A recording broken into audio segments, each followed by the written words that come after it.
Armchair Explorer is a part of the Voyescape podcast network. Check out all of their shows from around the world at voyescape.com.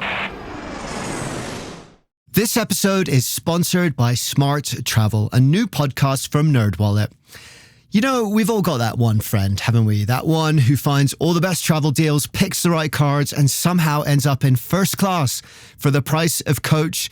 Well, now you can be that friend because Smart Travel is like him or her, but in podcast form. They cover all things travel finance, like how to get real value from points, not just a tiny little reward at the end of checkout, or which flight deals are actually deals and not just clickbait, or when that convenient travel bundle might actually be a hidden tax in disguise, all that stuff. So travel smarter and spend less with help from NerdWallet. Follow Smart Travel wherever you get your podcasts.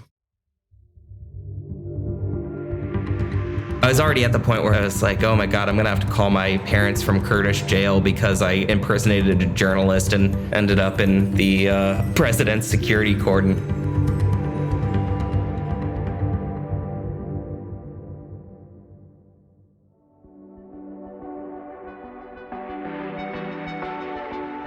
Today, we're doing something a little bit different. We're not going to any particular country. In fact, we're doing the opposite. We're going to countries that don't exist yet. Those places in the world that are fighting for recognition. Kurdistan, Kosovo, Somaliland, and a tiny island called Liberland that has an absolutely insane and hilarious story you will not believe. If that sounds wild, fascinating, and just a little bit nuts, it is. Are you ready? Let's go. Welcome to Armchair Explorer, where the world's greatest adventurers tell their best stories from the road. My name's Aaron Miller. I'm a travel writer and your host. And this is a story I've been thinking about for a while. I interviewed an astronaut once, and he said that the most striking thing he found looking down at the Earth from space was the fact that there were no dividing lines, no borders, and it occurred to him how bizarre it was for us little humans to build those walls and fight and die over them. Carl Sagan actually echoed this sentiment in his famous book, Pale Blue Dot, which was inspired by a photograph of the Earth the Voyager spacecraft took from the edge of our solar system. From that distance, which on a cosmological scale is nothing, the Earth, he said, appears as nothing more than a mote of dust suspended on a sunbeam. Think of the rivers of blood spilled by all those generals and emperors so that in glory and triumph they could become the momentary masters of a fraction of a dot, he writes. Think of the endless cruelties visited by the inhabitants of one corner of this pixel on the scarcely distinguishable inhabitants of some other corner, how frequent their misunderstandings, how eager they are to kill one another, how fervent their hatreds. That's what this story's about, and we're going to follow author Eric Czuleger on his journey to explore those questions deeper. His book is called You Are Not Here, Travels Through Countries That Don't Exist. You can also follow him on Instagram and X/Twitter at @eCzuleger. That's spelled CZULEGER. I know it's a tricky one, so I'm going to put that link in the show notes. And he also writes science fiction and has his own podcast, so we're going to link to that as well. And while you're at it, follow me too. I'm on Instagram and Facebook at Armchair Explorer Podcast, and the website is armchair-explorer.com. Come and hang out, sign up for the newsletter, and if you want any travel tips or inspiration about anywhere you might be dreaming about, just drop me a line. I know I've been a little inactive on social these last few months. It takes dozens and dozens of hours to produce a single episode, and frankly, I get behind.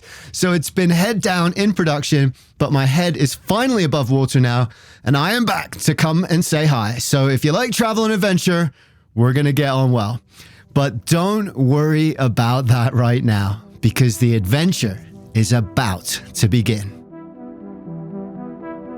So the idea behind the book in general was, I wanted to set out to answer what I felt was a pretty simple question in the very beginning, which is just like, what is a country in the first place?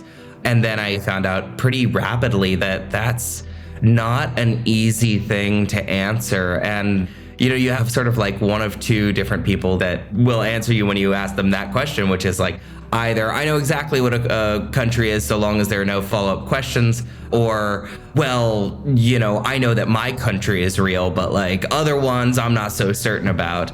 And so like the fact that we're all sort of fighting and dying and marching in parades and either singing national anthems or not singing national anthems and, getting really worked up about these things, I figured like it'd be a really good idea to figure out like what they are in the first place if we're gonna continue getting so worked up about everything. He was working in Lebanon as a geopolitical analyst at the time, and he'd become disillusioned with the world. He spent his days sifting through videos of executions, riots, bombings, like stalking your ex on social media, he described it. Except your ex's terrorism, and it affected him. I used to see inexhaustible wonderment, he writes. Now I see a bloody chessboard. And he wanted to understand why. Why do we spill rivers of blood to become momentary masters of a fraction of a dot? And the answer, he believes, begins with a story. This idea of the nation state was that it's a political unit where you have an attachment to some sort of geography, and there is a municipal ruling center of that thing. And then broadly, there's a shared story amongst the people. Now, sometimes that can be ethnic, or sometimes it can be historical. Oftentimes it's language-based, but there is one sort of like unifying understanding amongst the people in the nation state. And when I got down to it, I was like, okay, well, if the state is the sort of stuff you can blow up, right? Like, you can bulldoze a town hall, or you can get rid of roads and statues and stuff like that, then the nation is the story that's held between everybody within that land, right?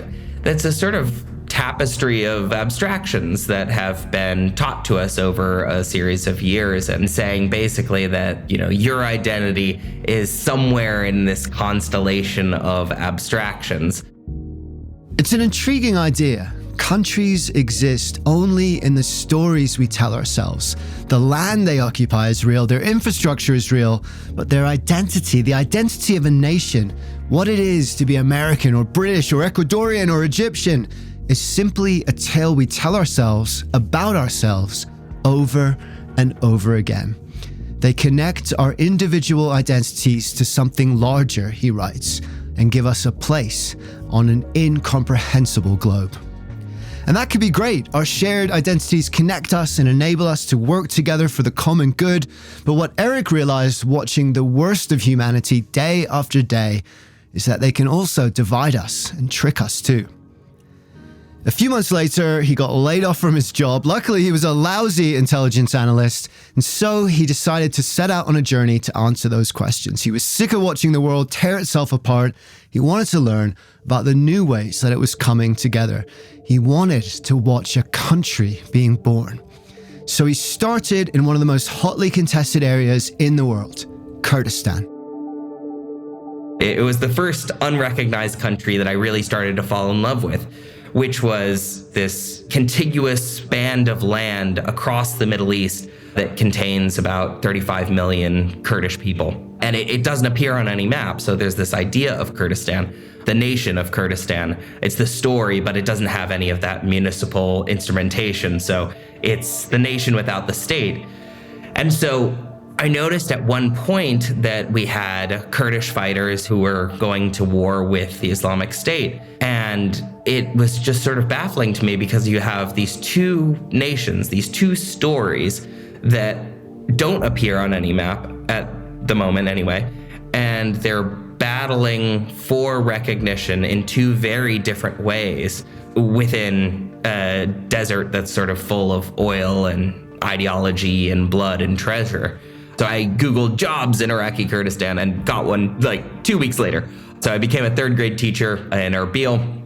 I didn't have any press credentials while I was there because I was ostensibly a third grade teacher, but I still wanted to write about all of this happening. I wanted to, immerse myself in the history of what was going on. And so I just by hook and crook found ways to get into areas that were super salient to the Kurdish national movement at that time. The Kurds have found themselves victim to so many broken promises, geopolitical betrayals, and outright extinction campaigns, Eric writes, that their common cultural phrase states they have no friends but the mountains. For centuries, Kurdish people in the Middle East have fought for recognition and self-governance, but they have yet to achieve it. History doesn't repeat itself, Mark Twain said, but it often rhymes. And the next verse of that rhyme was happening exactly as Eric arrived. The Kurdish people were about to vote in a referendum to make Iraqi Kurdistan independent of the Republic of Iraq. The problem was none of their neighbors, Iraq, Turkey, Iran, Syria, wanted this to happen. Tensions were high. And then, in between teaching English to 8-year-olds, Eric caught wind of a huge political rally happening at a nearby stadium led by the then Kurdish president, Masoud Barzani. He knew he needed to be there. I didn't quite know where it was, so I just kind of followed wherever it looked like people were going, and eventually some Kurdish folks picked me up. We're like, okay, we're going to the rally. You want to come with us? And I was like, great. And we're sort of moving through this huge flow of people, probably the most human beings I've ever seen in my life. You know, I don't even feel like I was walking at that point as much as being carried along by a crowd. It felt sort of electric, like history was about to happen and what I'd imagine it would be like at the fall of the Berlin Wall or something like that. And so everybody's just pushing and pushing to get in. Of course, there's soldiers standing along the parapet of the stadium, which, you know, never makes you feel great when there's a lot of AK-47s and a lot of people around. I think I found out that day that I really don't love compact spaces, but I tried to go in there and, you know, just sort of got crushed by this mob of people and ended up like crawling my way out and taking a breather and sort of chastising myself, being like, well, you know, I didn't come here to let my own anxiety take over. I came here to see a country being made and to find out what, you know, why patriotism is this enormously powerful force in the world. And I'm not gonna go and find an air-conditioned bar and write about it from there. I'm gonna figure out a way to get into this rally. So he took a deep breath and went back inside, where he ran into 2 foreign journalists visiting from Japan. They were carrying their press badges and they had big cameras. They looked like journalists. And he had an idea. He also had a big camera and a badge, but his wasn't press. It was for teaching 3rd grade.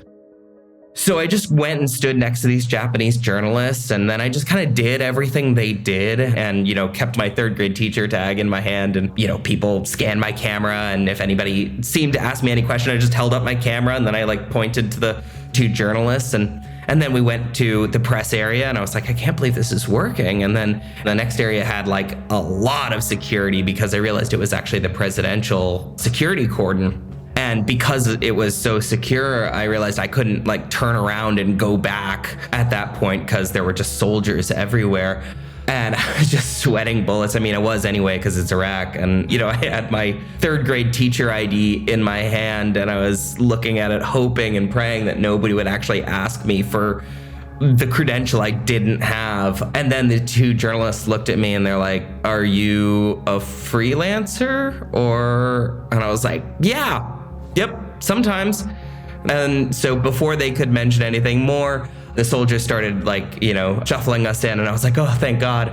Nobody found out. And, you know, I was already at the point where I was like, oh my God, I'm gonna have to call my parents from Kurdish jail because I impersonated a journalist and ended up in the president's security cordon.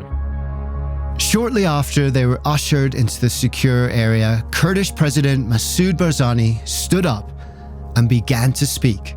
And everybody starts chanting the word for Big Brother in Kurdish.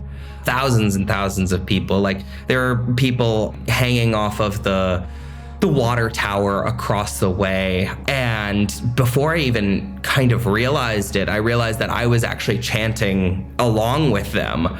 And I had planned as best as possible to be non-political and a real journalist about this and to maintain a sort of even-handed disposition in terms of covering these places. But then I look down and I'm like standing on my tiptoes yelling like Kurdish nationalist chants at the leader of Iraqi Kurdistan. And I was like, this it was almost like this sort of spirit is like moving through me of like Kurdish patriotism, even though like this is not my fight. I was there to experience it. And I realized that that same spirit is something that every political power leverages to a certain extent, because when a big voice yells, you want to be yelling with it and you never want to be yelling against it. The people of Kurdistan voted overwhelmingly for independence. 92% of the population wanted to be free of Iraqi rule and establish its own country. But in its seemingly endless cycle, history wrote another rhyming verse for Kurdistan. Iraq refused to acknowledge the vote. They clamped down on the people and shut down the airspace. Baghdad threatened military action. School buses became late because of increased bomb inspections. Embassy threatened border closures. Foreign teachers packed their bags and left. But Eric wanted to stay. He suddenly knew what he wanted to do. He wanted to write a book about this failed attempt at gaining independence in Iraqi Kurdistan. However, fate had other ideas for me. So my girlfriend and I were in Sofia, Bulgaria, and we decided to go to spend New Year's in Turkey. And upon going on the night train from Sofia to Istanbul, which is a great train, everybody should take it unless you're me. I'm not allowed in Turkey, and here's why. So I was taken off of the train maybe at like 2 o'clock in the morning, 3 o'clock in the morning, and, passports. Okay, no problem. And they said, where do you live? And, it's quite early in the morning, and I just didn't have my wits about me. And I said basically 3 syllables that changed my life massively, which, as I said, I live in Kurdistan. There's no love lost between Kurdish people and Turkey. So this immediately aroused their suspicions, and they claimed that I was a spy. My previous work writing about warfare in the Middle East really didn't help that case. Everything looked bad, basically. After a couple hours of asking me questions and demanding to know if I was a spy, they sent me and her walking back to Bulgaria. So I was like, well, there goes my book. I can't go back to Iraqi Kurdistan. I can't even get my stuff from there. I think I had like 3 shirts at all in the world, and just the money that I was able to leave Iraqi Kurdistan with, which was in my boot. So I needed to come up with something new to do with myself and also try and salvage my book. So I thought, well, there are other places that are fighting for recognition in the world, and why don't I just go to those? And so the first one up was Kosovo. Kosovo is another fiercely contested region of the world, situated north of Greece and Albania on the Balkan Peninsula.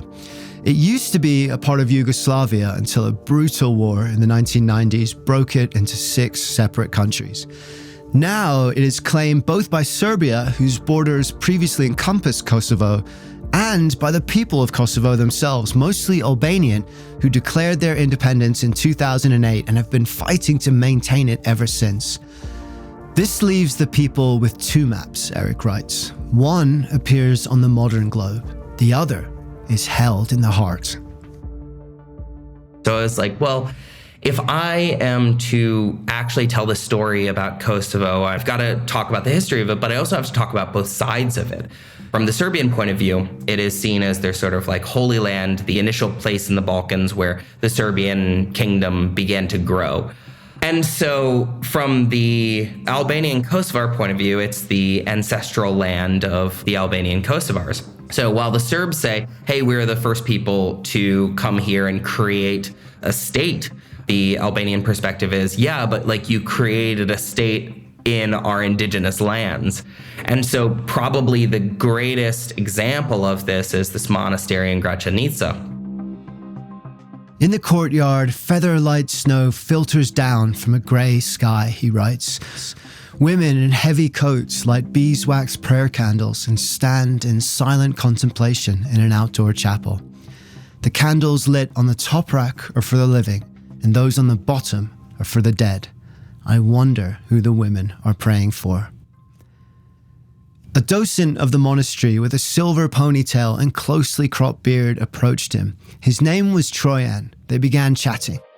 I was actually quite surprised at how his belief was that regardless of being in an enclave that was entirely encapsulated in an ostensibly independent, though not totally recognized Kosovo, he was determined that eventually the Serbian lands would be retaken by Serbia. One of the things that I found fairly chilling about it, just knowing about the history of warfare there, was that this is only halftime in the football match, that, Belgrade and the Serbian army is going to come for Gračanica, and that's why he's working on preserving this place. And, this is also coming to him after talking about how, while Kosovo was a part of Yugoslavia, he never had any problems with the Albanian communities. He spoke bits of their language and they played football together. But as soon as warfare came, the line between us and them became so clear that it was now a distinction that couldn't be unmade. Visiting a bar in another Serbian enclave, he was told this was where he had to come to understand Kosovo. Eric attempted to blend into the crowd by ordering traditional rakiza, fruit brandy. Nevertheless, he felt, he says, like an island of them in an ocean of us. But he soon discovered the lines were more blurred than that. This is a jazz city, one man explained to him. We're all just making it up as we go along. We used to have one of the best jazz bands in Yugoslavia, Serbs, Albanians, whoever, all playing together. Maybe in the future, who knows? Maybe music can bring us together. But it was also music a few days later that did the opposite. The sound of syncopated drums rang out from every corner of Pristina, a tidal wave of young men in red vests, white pants and felt caps, playing instruments and dancing in the street. It was the 10th anniversary of Kosovo independence and a huge parade was ringing through the streets. He dashed outside and was immediately swept up in the spirit again. It's almost like a sort of gravity. It was the same thing as yelling in the same direction as everybody in Iraqi Kurdistan. You as the individual don't really have much of a way of fighting against this thing. It's too sort of exciting, it's too beguiling, and it's too interesting to not be a part of this thing. And so somebody grabs you and, shoves a bottle of local moonshine in your hand and suddenly you find yourself dancing. If you don't find yourself dancing in a circle with those people, you have some serious introspection to do.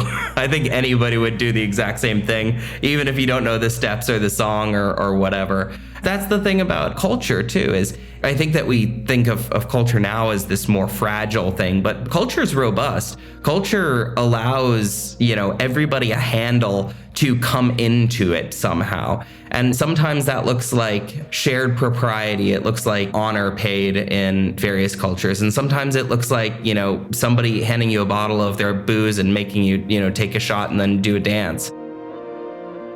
When people want to make a point, Eric writes, they walk slowly in the same direction, declaring that they are here.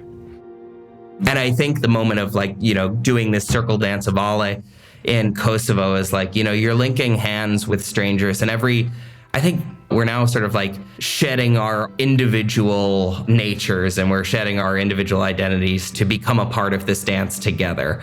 And, the purpose is to lose yourself in the community of it.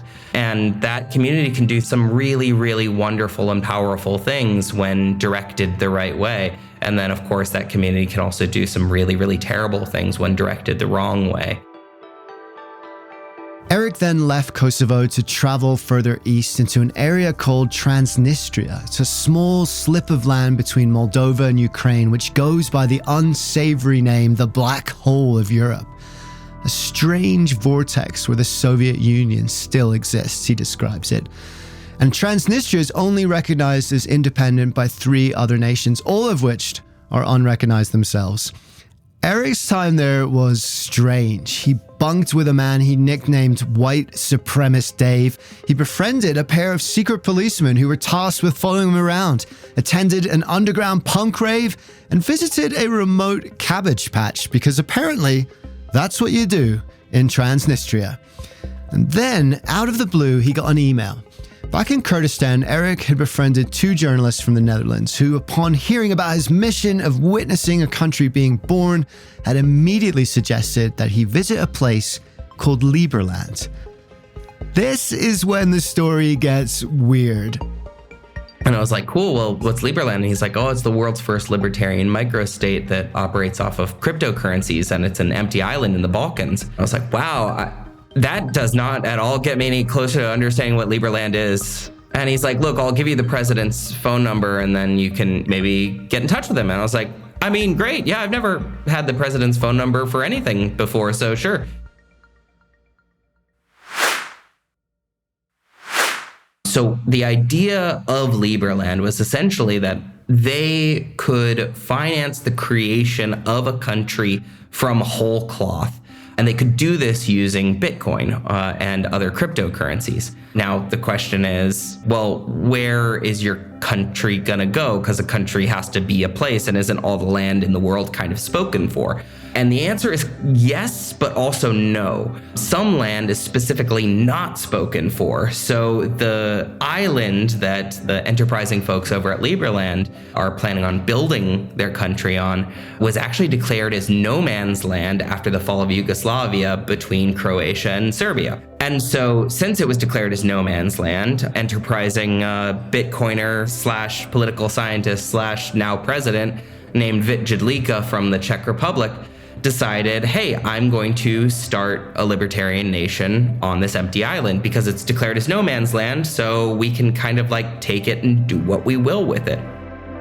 Reactions were understandably mixed. Serbia was fairly supportive of Liberland, and Croatia was most definitely not. He'd been emailing the president for months and had all but given up hope when finally, while sleeping in a place he called the Dungeon in Transnistria, the reply came in. Liberland was about to celebrate their 3rd anniversary, and he was invited to the party. But he had to get there in 3 days.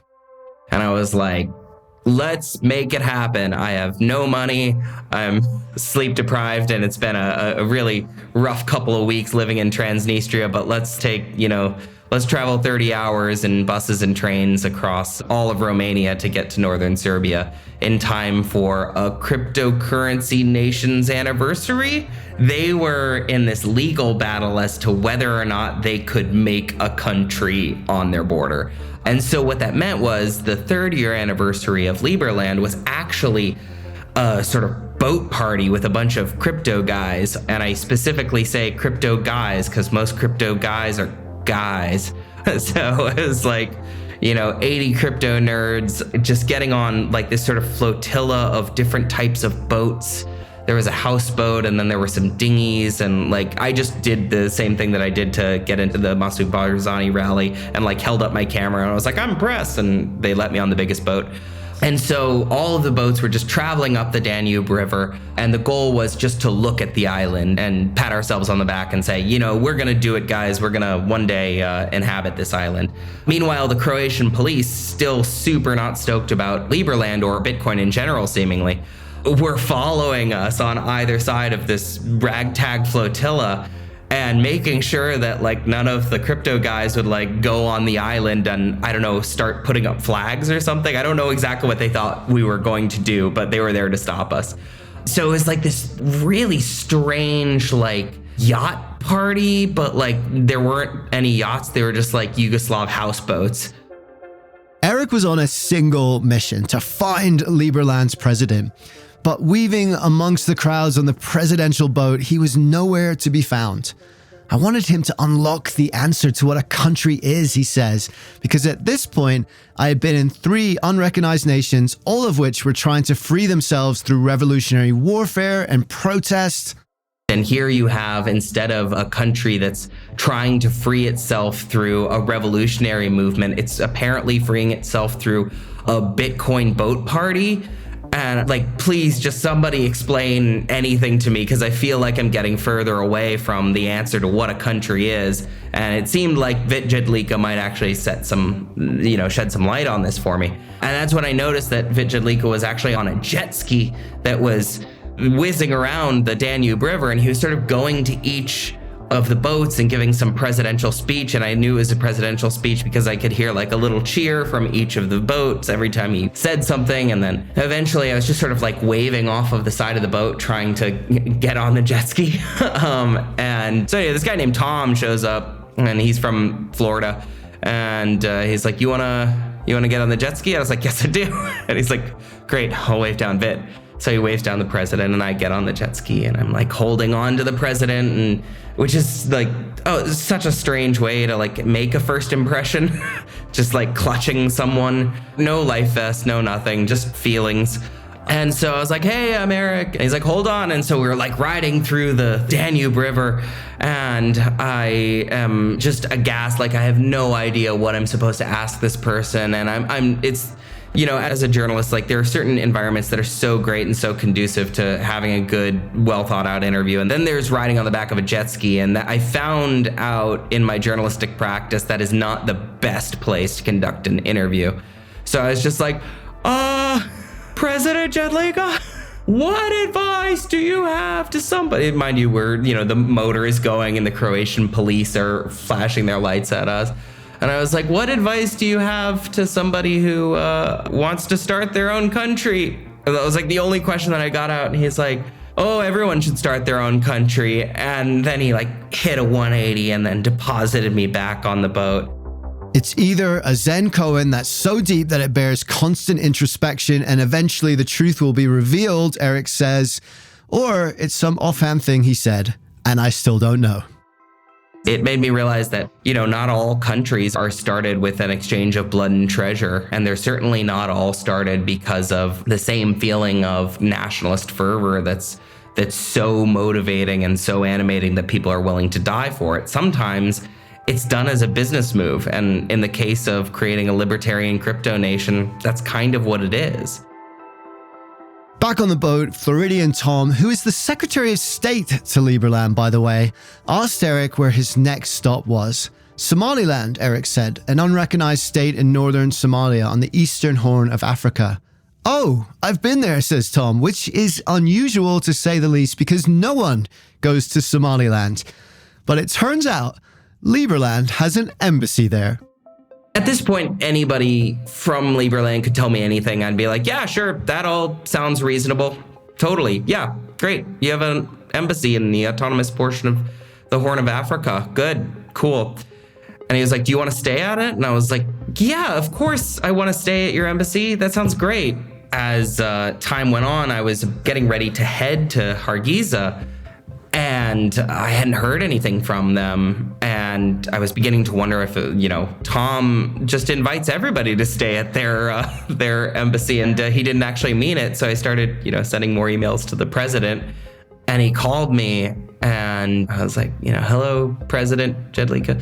And he's like, yeah, so I heard that you were going to stay at our embassy. And I was like, yeah. And he's like, we had a problem. We lost our ambassador. And I was like, oh God, that's terrible, because it means that I probably can't stay because you don't have an ambassador, you don't have an embassy. And he's like, yeah, so I don't know, would this ruin your book, but like, would you want to do that? And I was like, what? And he's like, do you want to be the ambassador from Liberland to Somaliland? And I was like, can I stay at the embassy? And he's like, yeah, totally. But you also have to do other stuff. And I was like, yeah, that's fine. Like, what else do I have to do? And he's like, well, you have to buy furniture for the embassy because it's totally empty. And I was like, I've never bought furniture in the US, but I could probably figure it out. And then he's like, and then you also have to establish diplomatic and economic ties between Liberland and Somaliland. And I was like, yeah, that's totally easy. No problem. Yeah, I can put on a button-down shirt. I ended up becoming an ambassador from Liberland to Somaliland. Somaliland has been a self-governing region of Somalia for more than 3 decades, but they are not recognized as such by Mogadishu or any foreign states. In recent years, there have been glimmers of a burgeoning democracy, international trade deals, even elections, but all of that is set against the backdrop of larger Somalia, the poster boy of a failed state, rife with piracy, anarchy, and violence. Ambassador or not, this, his last stop, would be by far the most dangerous one of all. So upon flying into the city, it doesn't look like a city. It looks like sort of all phases of civilization put together. You see nomadic tents next to shiny shopping malls, next to old mosques, next to a bank building. You see cars from all over the world with steering wheels on the American side and then the British side. It's almost like, can't remember who said this, but he said something along the lines of, if you tilt the world on its side and have everything roll down, it'll eventually end up in America. And I think maybe if you tilt all of history on its side and let everything roll down, it ended up in Hargeisa, because you could see, bits of Italian occupation in what they were cooking. You could see bits of the spice trade and how they laid out their wares in market stalls. You could see American imperialism in the port in Berbera, and you could see cowboy capitalists coming in and trying to set up businesses, as well as aid workers, the UN, UNHCR, Norwegian Relief Council. The entire world was there, but it was also in a city that was only 20, 25 years earlier bombed to rubble. I have never done anything that qualifies me for this, he writes, other than being on the right jet ski at the right time. It was a mixed experience there. Within the first week, he almost got beaten up by a bunch of local kids who, as it turned out, were actually okay once their grandma shooed them away. Then he nearly got kidnapped by two guys in a truck, only to be saved at the last minute by the secretary of the vice president of all people. And finally, right at the end, just before he was about to leave, he actually did get kidnapped, but only for a few minutes until he threatened to throw up in the guy's car. They'd been drinking together. Long story, but all in a day's work for the ambassador of Liberland. I had my initial first two jobs, which, ranged from kind of goofy to somewhat important. Like buying furniture for an embassy, okay, like kind of goofy. Making diplomatic ties between a crypto nation and an autonomous nation trying to gain independence from Somalia. I mean, also pretty goofy. I was more than happy to do those things because they, if nothing else, would end up making a great bar story. And so then about a week into being in Hargeisa, all the communications got knocked out in the country. And as soon as communications came back on, or as soon as I borrowed a satellite phone at the local hotel and I called out to find out what was going on. And as it turned out, a cyclone called Cyclone Sagar had blown through the Horn of Africa and not only knocked out power, but actually created quite a lot of carnage in the desert just north of me, specifically amongst nomadic communities. And so I was fine, but I was waiting for communications to come back online. And as soon as they did, I got a call from the Secretary of State of Liberland, and he said, wow, we're glad you're all right. And this is actually a diplomatic opportunity for us because we're going to give aid and we're the only ones with the team on the ground. And I was like, that's great. Who's our team? And he's like, oh, you're our team. And I was like, oh, again, okay, all right, let's go. What do we do? And he was like, well, we're going to give you some money and you're going to go talk to the government of Somaliland and figure out how we get food aid to the people affected by the cyclone. Suddenly, things weren't feeling goofy anymore, and however unqualified he was, these were real people who needed real help, and Eric had to figure out how to get it to him. His libertarian crypto congressman wired him $15,000 in cash and sent him on his way. I'm sure bungee jumping is crazy and a real adrenaline rush, but if you've never walked through Somalia with $15,000 in your backpack, you have never lived. You think you like adventure sports, but that is real pumping adrenaline. But he made it, and with that money, he managed to buy about 7 tons of food and convinced the vice president to lend him a security attaché to drive it across the desert to give it to the nomadic tribes who'd been hit worst by the cyclone.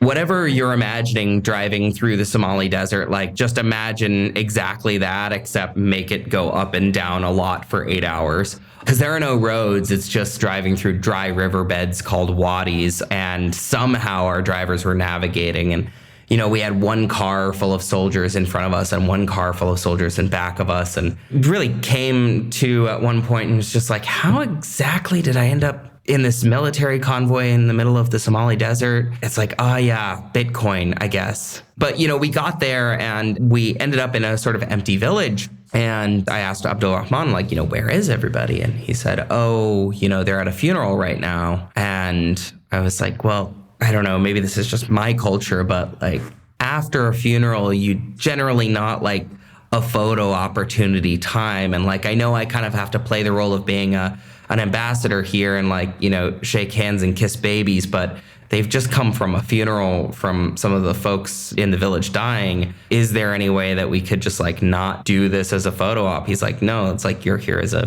diplomat. Like we're here to do this, to like have Liberland giving food to Somaliland. And it was like at that moment, I come from a background of being a Peace Corps volunteer and, working in some international development organizations. And I was like, that's right. In this capacity, I'm a diplomat. And for real country or not real country, the work of a diplomat is not to be an aid worker or development worker. It's to try and gain concessions through either soft or hard power. And whether I was proud about getting food to these people in the middle of the desert or not, I was still a political tool of a state that was attempting to exist. Even worse, it turned out that the food had been there for a couple of days already, but no one had allowed any of the nomads to touch it until a photograph could be taken of Eric giving it to them. This is about power, he writes. The only power that matters is the ability to bend reality. This can be done at the end of a gun, or it can be done through glad handing aid. Be careful of the stories you believe.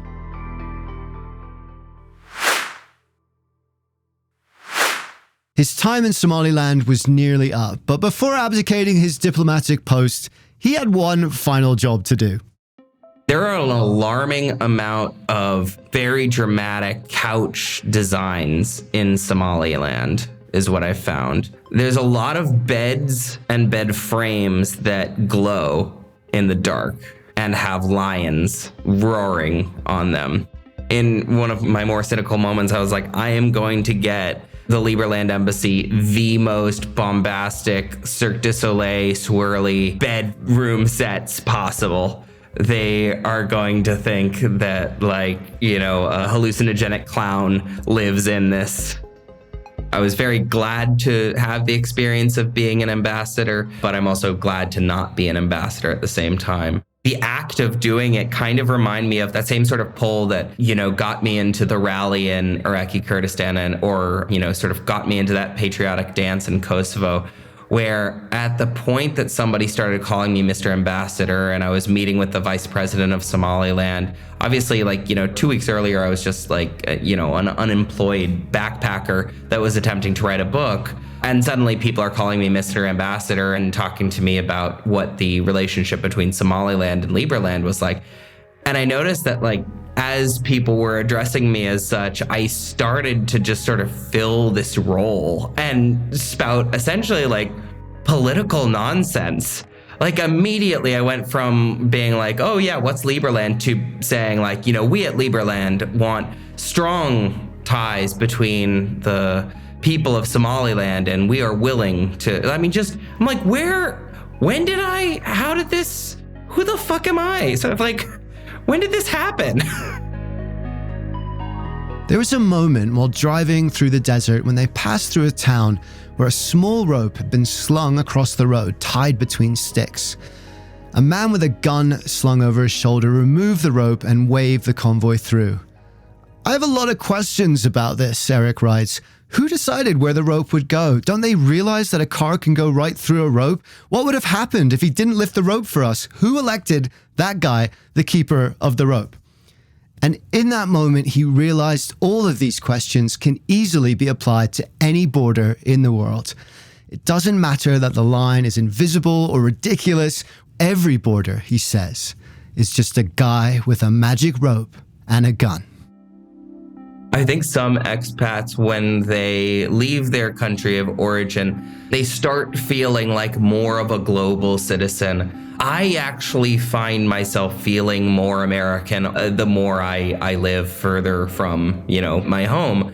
And I think part of that reason is I have to, on a consistent basis, explain from, our cultural or diplomatic perspective why we do certain things. And I think that, as a person who likes America and considers myself fairly patriotic, The act of patriotism doesn't have anything to do with blind ignorance to what your country does and says. I think about it almost like, a partnership with a family member or a romantic partner, right?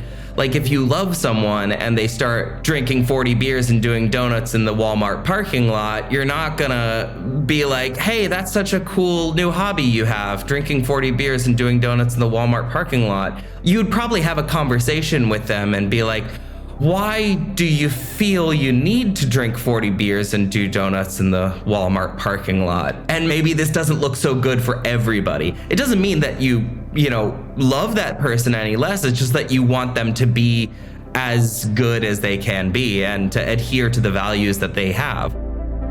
Human beings have a remarkable resilience inside of them, and then that resilience exponentially grows when they're able to collaborate with people that they don't know.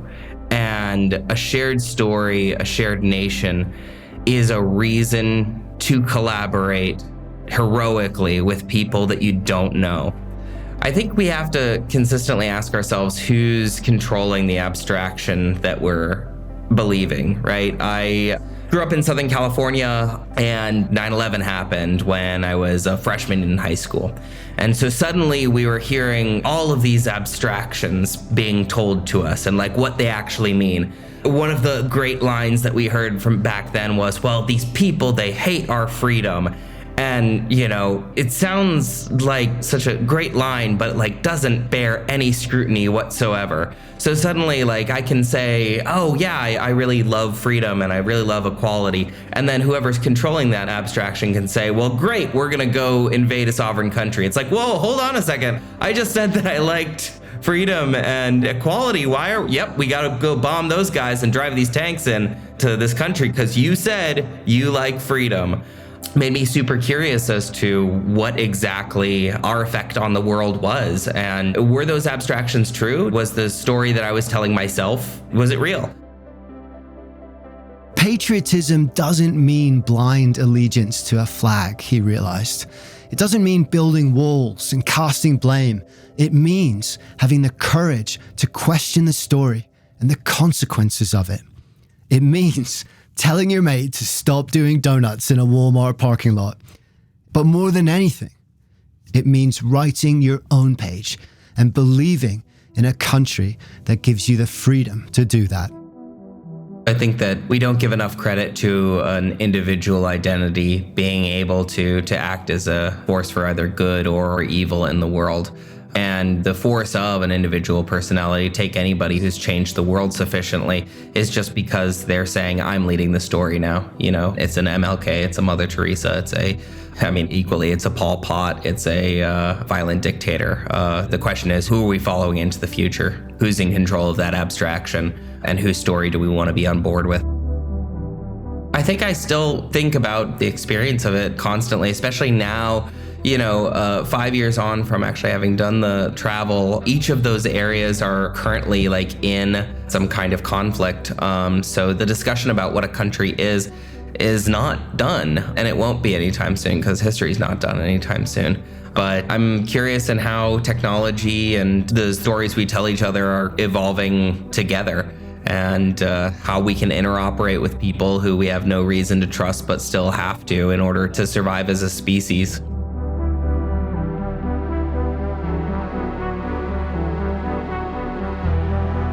At the end of the book, he says he's no closer to knowing what a country is. Maybe it's too hard for us to grasp. Maybe we're too inside it. Maybe it's just a part of who we are. But he does say this: countries are illusions that lend necessary structure to the world. Like all stories, they are not intrinsically good or bad. Like all stories, you can choose to believe some portion of them to the marrow of your bones and dismiss other bits as absolute hogwash. Like all stories, they change over time. Tales told by our individual nations are the invisible architecture of the world. We should admire the skyscrapers built by our collective ingenuity and dismantle fences installed by fearful ignorance. We are all parts of a singular legend. Lines are meant for maps, not hearts and minds. Maybe he did figure out what a country is, after all.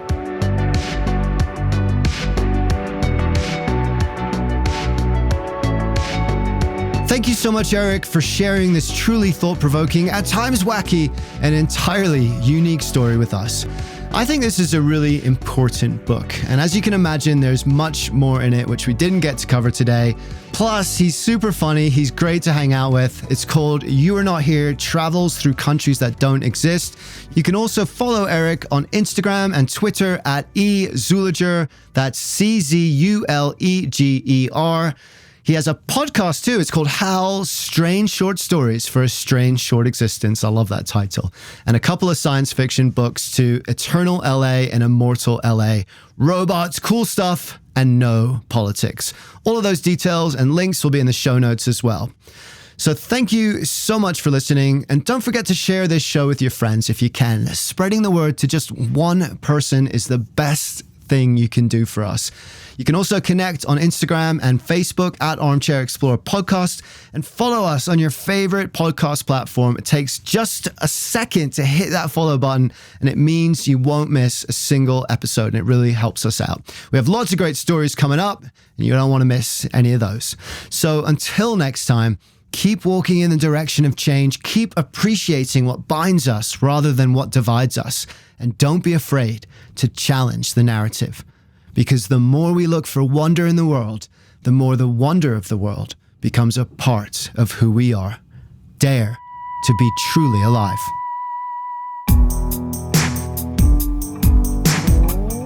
This episode was produced by Armchair Productions. Find our other shows at armchair-productions.com. Armchair Explorer is a part of APT Podcast Studios.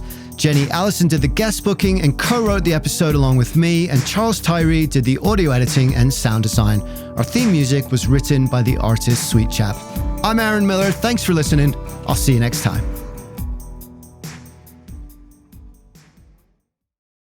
I'm Max Hortzorn, host of the Go Nomad Travel Podcast. Every week, I bring you a short 5 to 8 minute escape to somewhere unexpected. I cover the kinds of travel stories you don't hear anywhere else, quirky destinations, unusual adventures, and people who make the world endlessly interesting.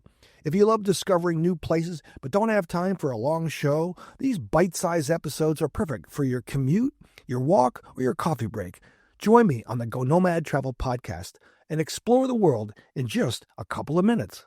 If you want to travel more, ideally in luxury, but without the luxury price tag, this show is for you. I'm DeAndre Koch, and on Revolutionizing Your Journey, I use my unique vantage point as a financial advisor to break down exactly how my wife and I leverage credit card points and miles to fly business class, stay at 5-star resorts, and take bucket list trips for a fraction of the cost. Each week, I share real strategies packed with actionable tips and interview some of the smartest travelers in the game to help you revolutionize the way you travel. Travel well, live boldly, and find Revolutionizing Your Journey wherever you get your podcasts.